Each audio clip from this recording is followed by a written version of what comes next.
Dan yang membanggakan itu adalah yang pertama itu tentang menelisik potensi cabang olahraga suku anak dalam. Ini terinspirasi karena banyaknya jemaah haji yang meninggal pada saat haji dan umroh. Hampir rata-rata 400. Setiap tahun, Pak? Setiap tahun musim pasti. haji 400? Musim haji. Meninggal banyak. Jadi akhirnya saya meneliti, saya coba ukur, saya coba nulis gitu. Nah, ini Pak, ngomong-ngomong literasi, nah ini nyambung ke buku nih. Pak Sukendro ini kan juga suka nulis, beliau nih suka nulis dan juga ada tim-timnya bantuin untuk nulis juga Pak ya. Ini kalau boleh tahu Pak, udah berapa banyak buku yang ditulis Pak? Saya baru 18 ya, baru 18 buku yang ISBN ya, baru ISBN. Saya ini sebenarnya awalnya nggak begitu hobi menulis. Cuman saya terinspirasi dengan abang saya yang nomor 3. Abang saya nomor 3 itu dosen di Unpad Bandung dan selalu menulis. Dia orang ekonomi dan masalah kependudukan. Dia sampai pernah pulang, nanti dia dengan bangganya ada tulisan dia gitu. Dan sampai pernah menjadi penulis terbaik nasional. Oh iya? Ya, siapa namanya Pak kalau tahu? Namanya Suroso Dasar. Dasar, ini dasarnya apa Pak? Dasar ini nama orang tua saya. Kalau di FB saya Sukendro Dasar. Iya. Oke. Suroso, dan namanya Suroso, cuma tambahan Dasar. Dan dapat penghargaan dari kementerian pada saat itu. Dari BKKBN dia juga dapat. Waktu itu dapat hadiah kulkas apa segala macam ya waktu itu. Dan dia menulis sangat bagus gitu kan. Saya bilang, itu dari mana kok bisa menulis? Ya dari otak katanya gitu. Harus otak, nah ini ada buku, sebelahnya Al-Quran, sebelahnya hadis, ambil gitu katanya gitu. Oh keren. Jadi saya mulailah menulis. Tahun-tahun berapa tuh Pak? Pertama, tahun berapa ya?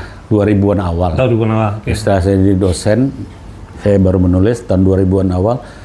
Saya menulis pertama kali itu tentang gizi, karena memang saya senang gitu dengan gizi. Itulah pertama kali saya nulis dan dia yang memberikan motivasi saya menulis.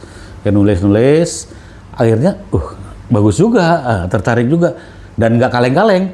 Tulisan saya sempat masuk terbaik nasional tahun 2015. Udah lama gitu. Ya, dapat terbaik nasional. Apa judulnya Pak? Fisiologi dan latihan olahraga. Fisiologi dan latihan olahraga. Waktu itu saya menulis, saya guide satu Pak Rasiono. Pak Ras, saya udah mentok nih. 5 halaman lagi nih, tolong nih. Syaratnya kan harus di atas 100. Iya. Akhirnya dapat. Dan nggak nyangka juga nih kok olahraga bisa masuk. Biasanya masuk itu kan pertanian, itu kan. Terus teknik, yang gitulah, agama, olahraga masuk. Jadi pada saat itu saya haji. Dan yang mengambil hadiah itu Pak Rasiono gitu. Pak Rasiono. Jadi bukunya Fisiologi dan Latihan Olahraga itu buku pertama ya. Buku yang menang level nasional. Dan ada beberapa yang termasuk branded menurut saya. Itu ada di Gramedia. Itu gizi dan kesehatan olahraga. Gizi dan kesehatan olahraga.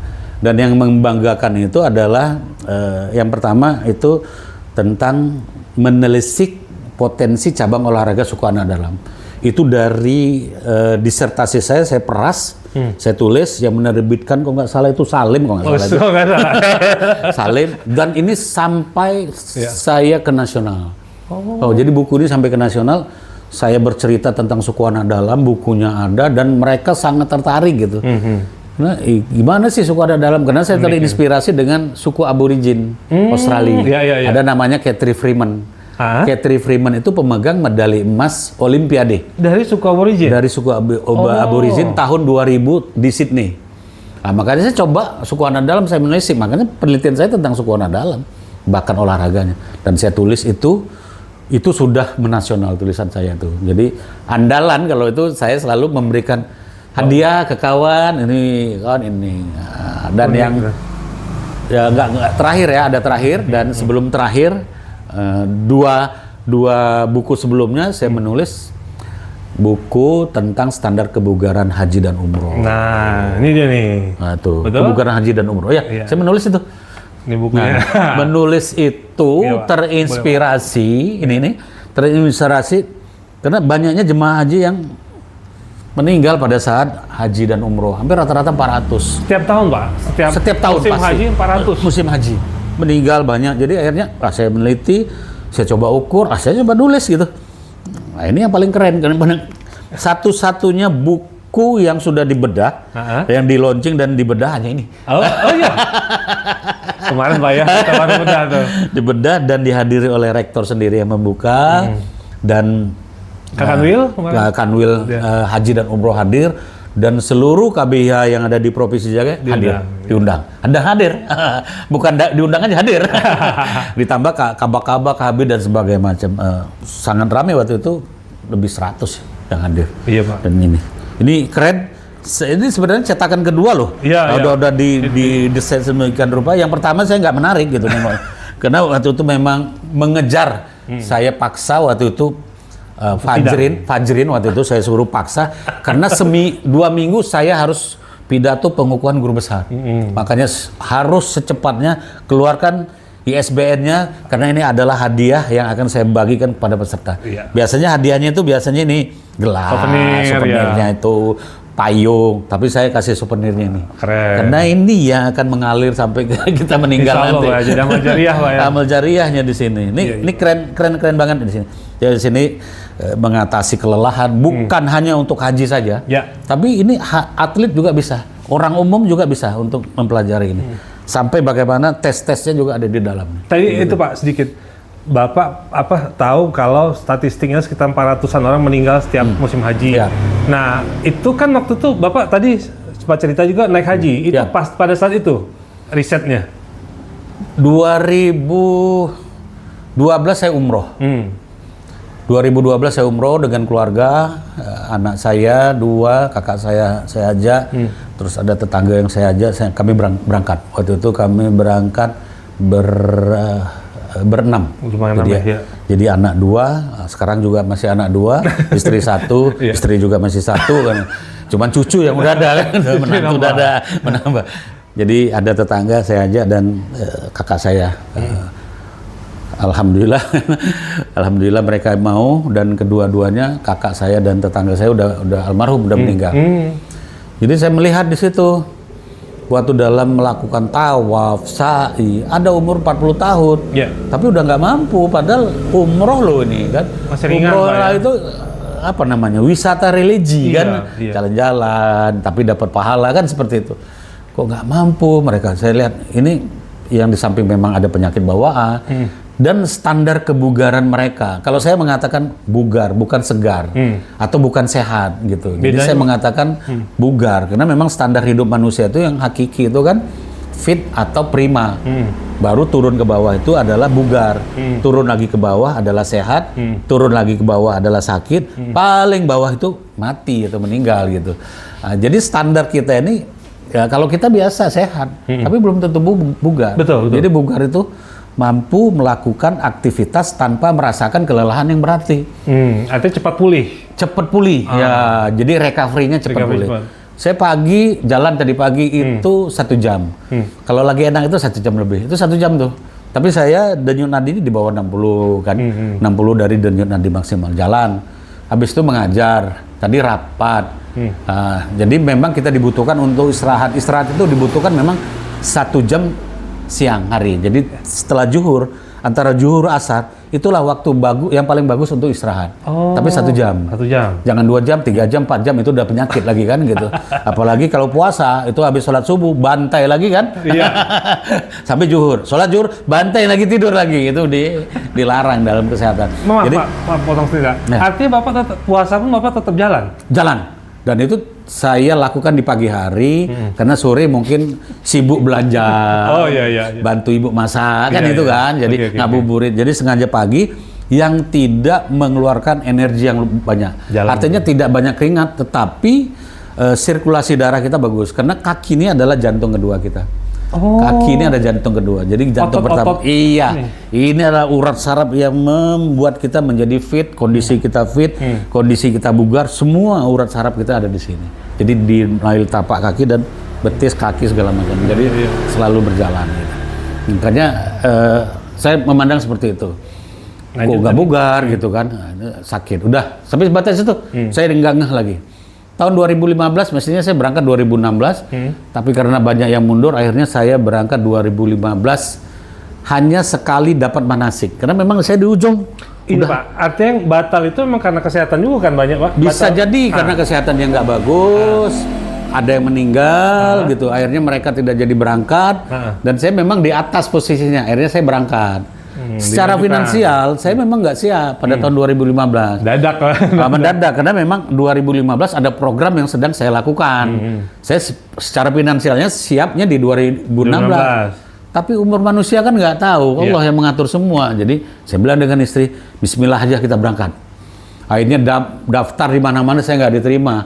Karena orang udah deket untuk keberangkatan. Berisiko. Dapatlah di Mahabatullah, karena Mahabatullah karena tapi udah mau berangkat ya nggak apa-apa lah, jadilah. Pas itulah manasik terakhir mereka, saya masuk di situ, langsung ditunjuk menjadi ketua rombongan. Itu istimewa. Bayangin saya nggak ahli di dalam agama, tapi saya ahli di bidang fisik kan gitu. Jadi memang haji itu membutuhkan 100% lebih fisik. Jadi kalau orang bilang 90% fisik, saya bilang 100% lebih fisik. Jadi saya mengangkat nasi kotak, kurma, kue, buah. Itu saya di bawah saya kan ada 60 orang itu karu-karu dan petugas karu ada 6 dan jemaah ada 60. Itu kan di bawah saya sebagai ketua rombongan. Itu saya angkat itu 2 kali naik lift set naik sampai ke lantai 16, turun lagi saya angkat sendiri. Pada saat itu umur 50-51 tuh. Masih jadi kuat, masih dalam arti saya biasa bawa kontingen sampai 400 atlet, 300. Insya Allah saya bisa gitu. Apalagi yang dibawa ini kan ibu-ibu yang udah 80, 70, bapak-bapak seperti itu kan gitu. Itu yang memang tantangan yang paling berat. Makanya doa saya pada saat itu, ya Allah jangan sampai saya sakit. Itu aja doanya, biar saya bisa untuk menjalankan ibadah ini. Betul. Alhamdulillah memang. Ya walaupun pulang ya flu itu pasti, yang nggak flu itu unta. Biasa Pak, ini perubahan cuaca kan. Apalagi pada saat itu memang cuaca yang ekstrim, 52 derajat Celcius. Dan kita pada saat itu panas yang tidak bisa pesawat mendarat. Jadi kabut asap, kabut itu kan. Dan waktu itu sejarahnya keren waktu jatuh. Memang lagi zamannya nggak enak. Tapi alhamdulillah bisa dijalankan dengan baik. Siap. Itulah muncul ide saya gitu. Ide saya untuk menulis waktu itu saya di depan Ka'bah, ya Allah, kalau saya nanti jadi guru besar, jadi profesor, saya akan berpidato tentang kebugaran jemaah haji dan umroh. Wah, itulah Mas Fadjil kan lihat sendiri. Kalau saya berbicara tentang olahraga, orang ekonomi malas dengarnya.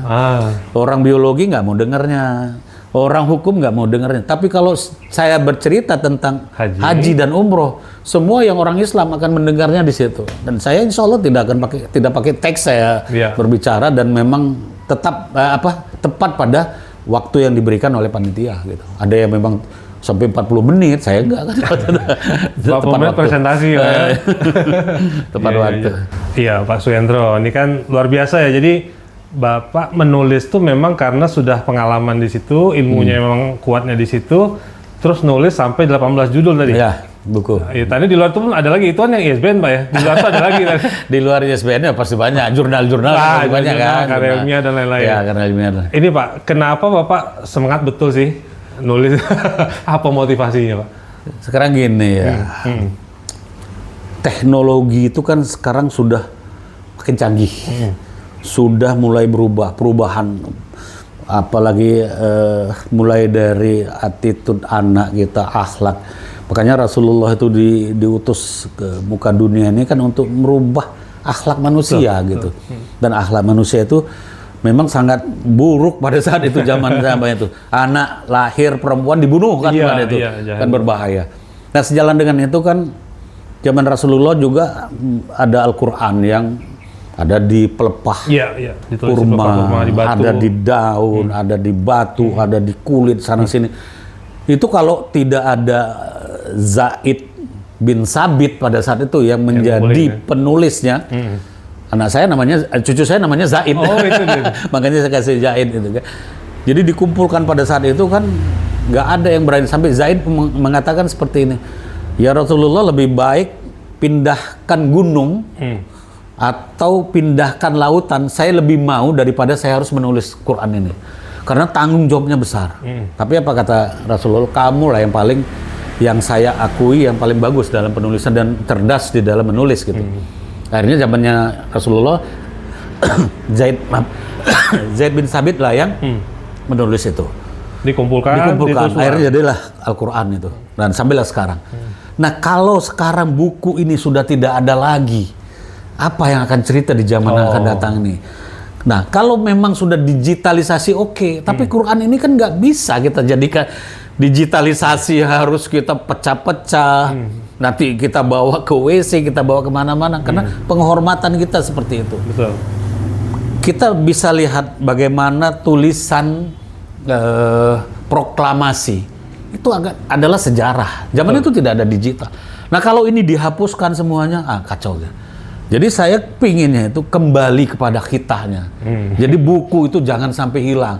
Oke, ini tetap teknologi tetap harus kita ikuti. Tapi buku ini jangan bisa hilang. Kenapa? Anak sekarang sudah mulai malas. Ini yang berbahaya. Malas baca, malas ke perpustakaan. Apalagi dosen-dosen sekarang udah mulai malas nulis. Pakai AI lagi. Udah pakai AI lagi gitu kan. Ngerek sih jadi. Kalau ini kan zaman saya kan belum pakai AI. Sampai sebatas ini belum ada AI. Masih judul covernya aja yang pakai AI. Dibantu dikit. Dibantu dikit pakai AI. Lain asli di dalamnya itu. Jadi intinya kenapa saya semangat untuk menulis ini? Ini adalah untuk warisan untuk yang akan datang supaya jangan hilang. Jadi sejarah itu bisa dibaca. Ini teknologi bisa hilang, bisa hilang, tapi buku nggak akan bisa hilang. Betul. Sama dengan skripsi, jangan dihilangkan skripsi. Itu ada penelitian yang dituangkan di dalam teknologinya sekarang di dalam tulisan. Betul. Dulunya mesin tik, sekarang sudah pakai komputer. Tinggal teknologinya akan bedakan, tapi tidak boleh hilang dari bumi Indonesia ini, terutama di dunia ini. Jadi sejarah-sejarah itu yang harus kita pertahankan, terutama buku-buku. Kita lihat di perpustakaan hampir nggak ada. Saya waktu sekolah dulu, waktu S2 itu setiap seminggu sekali, setidaknya sebulan sekali saya harus beli buku. Targetin Pak ya? Target. Jadi di S2 itu pulang naik bis, namanya itu bisnya ACC, pernah tahu nggak? Pernah lihat. Naik ACC, ada putih itu di dalamnya itu buku saya semua. Hampir semua di dalam bagasi itu buku semua. Mulai dari S3 saya mulai, anak sekarang itu untuk suruh membeli buku itu udah ngerutuk-ngerutuk gitu. Pikirnya kita diktator, jual diktat beli motor kan gitu. Oh, diktator itu. Padahal buku ini adalah untuk kumpulan dia. Pada saat kita menuliskan rujukan kita. Betul. Gak ada lagi. Kalau udah meninggal misalnya, seseorang yang kita anggap itu hebat, ilmu pengetahuannya tinggi. Begitu dia meninggal, dari mana kita bertanya? Nggak bisa kita bertanya. Iya, buku dialah yang kita bertanya. Itulah yang kita cari, itu yang kita kutip. Kenapa hadis Quran itu tahu halaman berapa? Kalau teknologi kan nggak ada halaman berapa, ya nggak ada disebut itu. Nanti mati, internetnya mati, udah. Iya, matinya udah nggak bisa lagi. Tapi kalau di buku bisa kita. Ustadz Adi Hidayat kan paling paham itu halaman berapa, hafal betul. Hafal betul. Pojok kanan, pojok kiri tahu. Pojok kiri, kanan atas 2 baris. Nah, itu semuanya adalah buku. Jadi kalau ini tidak bisa dipertahankan, saya nggak tahu generasi ke depan kita bagaimana gitu. Jadi bukan generasi buku, tidak tahu lagi literasi mereka sudah hilang kan gitu. Kita biasanya masih sekolah dulu, selalu diajak oleh guru seminggu sekali perpustakaan. Iya, Pak. Iya. Anak-anak TK nggak ada lagi, saya lihat ini dibawa ke perpustakaan gitu. Nah, kalau bisa nanti anak-anak SD dibawa tempat percetakan salim gitu kan. Kemarin saya bawa anak-anak TK itu ke KONI gitu, bagaimana orang berolahraga, bagaimana dia mengenal sejarah-sejarah olahraga, bagaimana kalau lari berkeringat, saya suruh jalan 1 keliling malah dia lari gitu.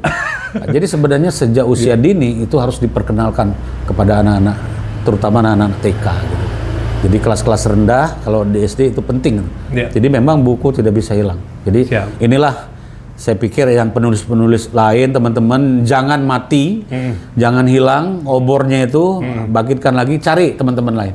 Jadi saya punya anak yang punya potensi, ada Ade Saputra, terus ada Adrizal, itu anak-anak saya itu anak didik saya betul, dan itu orang-orang yang masih Adrizal masih produktif. Dan saya acungi jempol, Adrizal itu terbukti, IP-nya 4 loh. Waktu S2 kemarin Pak ya. S2 IP-nya 4 di Jogja lagi ya, bukannya. Terbaik kabar di kampus Terbaik.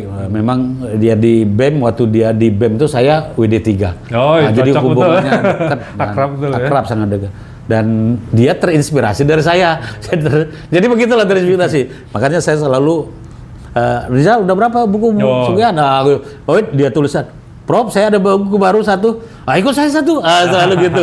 Selalu disitulah. Jadi memang tidak semua buku itu artinya saya menulis, tetapi saya bisa pendamping di situ tulisannya. Jadi penting ya. Pokoknya jangan sampai buku ini hilang dari peradaban kita. Termasuk tadi Pak ya untuk amal jariah. Amal jariah. Iya. Ya, ilmunya bisa berjalan betul. Terus. Baik. Oke, Pak Sukendro. Sekarang ini nih kita mau minta inilah pesan-pesan lah dari Pak Sukendro untuk penonton sahabat SMI, mungkin anak-anak muda yang saat ini pengen berolahraga atau ya mungkin di beberapa pelajaran dia tidak sanggup kayak Pak Sukendro tadi, aku maunya olahraga aja lah gitu. Boleh Pak dikasih motivasi untuk kami? Iya, jadi sebenarnya saya selalu mengatakan hidup itu harus menanam. Hidup itu harus menanam. Jadi kita harus menanam dimanapun. Artinya menanam itu adalah menanam kebaikan. Kalau kita tidak menanam, jangan berharap kita akan menuai. Kalau kita menanam, masih memungkinkan kita menuai walaupun itu lalang. Ada kita nanam 10, tapi hasilnya 2. Jadi menanamlah dimanapun berada kita. Jadi menanam itu artinya dengan menulis, ini adalah menanam. Menanam kebaikan di mana saja. Saya ada menulis tentang kesehatan, menulis tentang metodologi, menulis tentang gizi, ada menulis tentang anatomi. Jadi saya memberikan motivasi kepada teman-teman, menulis itu asik loh gitu kan, enjoy, ada satu kenikmatan, apalagi muncul sebuah karya yang kita ciptakan. Gitu. Jadi untuk anak-anak kami yang anak-anak muda, jangan segan juga untuk melakukan menanam tadi. Jadi menanam diantaranya berolahraga itu salah satu wujud kita untuk menuju keberhasilan. Betul. Menuju keberhasilan itu adalah langkah dan jalan kita menuju suatu keberhasilan. Jadi keberhasilan itu didapat bukan sekarang. Keberhasilan sekarang ini dari yang dulu, dari yang kemarin. Proses panjang. Nggak bisa ujuk-ujuk menjadi seorang profesor. Nggak ada anugerah profesor diberikan gitu. Tapi harus melalui proses pendidikan, belajar, melihat, mendengar, dan mencoba gitu. Jadi jangan takut untuk gagal. Jadi yang gagal sebenarnya apabila kita tidak mencoba lagi. Tapi kegagalan itu adalah motivasi kita untuk menuju yang akan baik gitu. Tapi kegagalan yang sebenarnya adalah yang tidak pernah mencoba lagi. Makanya kita harus coba. Ini belum pernah menulis buku ya coba menulis. Yang belum pernah olahraga, olahraga. Saya pernah dapat satu baju dan dikasih oleh Salim, tulisannya Manjadah Wajadah. Baju warna hitam dari Salim. Wajadah, ya. Jadi orang yang sungguh-sungguh pasti akan berhasil. Jadi proses itu tidak akan mengkhianati hasil kan gitu kan. Jadi hasil itu akan kita petik, nggak mungkin kita ujuk-ujuk gitu. Seorang yang hebat itu tidak akan langsung. Jadi tangga itu tidak langsung tangga 10, kita harus melalui tangga 1, 2, baru sampai tangga 10. Jadi untuk anak-anak muda dan semuanya bukan anak muda saja, mulai dari sekarang tempuhlah pendidikan, kejarlah pendidikan sampai setingginya, dan jangan lupa untuk berolahraga juga, bukan hanya olahraga, di bidang lain silakan juga, mau di seni, mau dimanapun, jangan kita terhabis waktu kita yang sia-sia. Jadi terasa kalau kami yang udah tua ini terasa dulu udah kecil itu kok banyak nganggur ya gitu kan. Terasa gitu. Banyak itu masih rasa nganggur. Iya, merasa nganggur gitu. Jadi ada kata orang nggak punya waktu, wah the time is money gitu kan. Waktu itu adalah wah sekarang baru kita rasakan gitu. Contoh sekarang aja selesai Ramadan, nyesel gitu.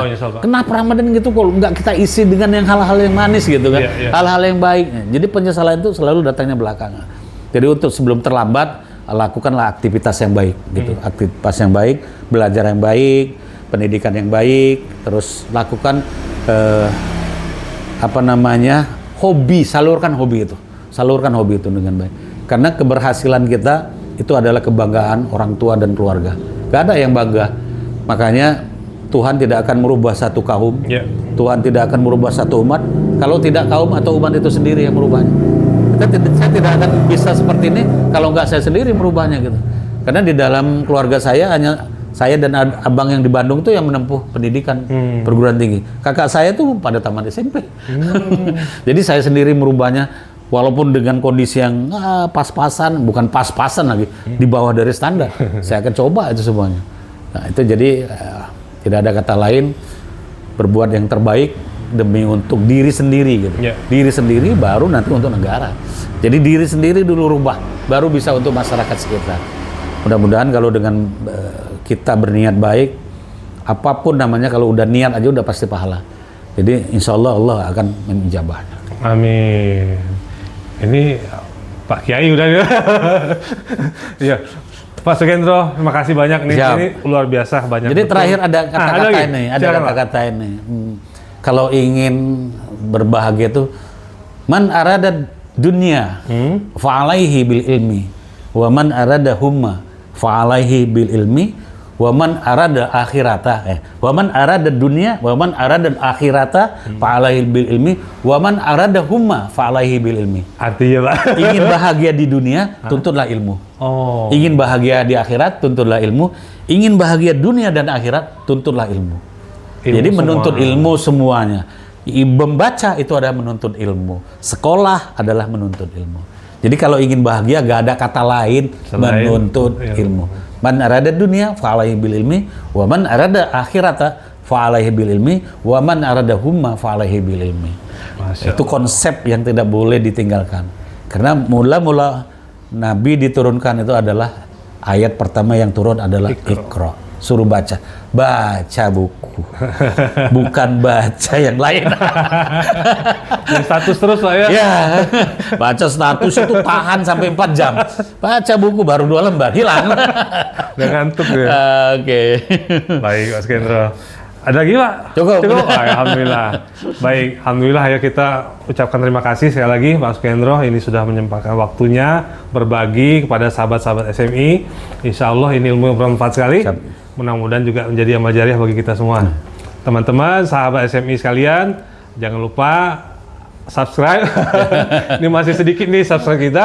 Juga kasih masukan, kira-kira apa atau narasumber siapa lagi yang ingin kita undang. Oke, sampai jumpa lagi ke episode berikutnya. Terima kasih Pak Sukendro. Ya, salam olahraga. Salam olahraga. Oh ya, salam olahraga. Jaya, jaya, jaya. Assalamualaikum warahmatullahi wabarakatuh. Salam olahraganya begini.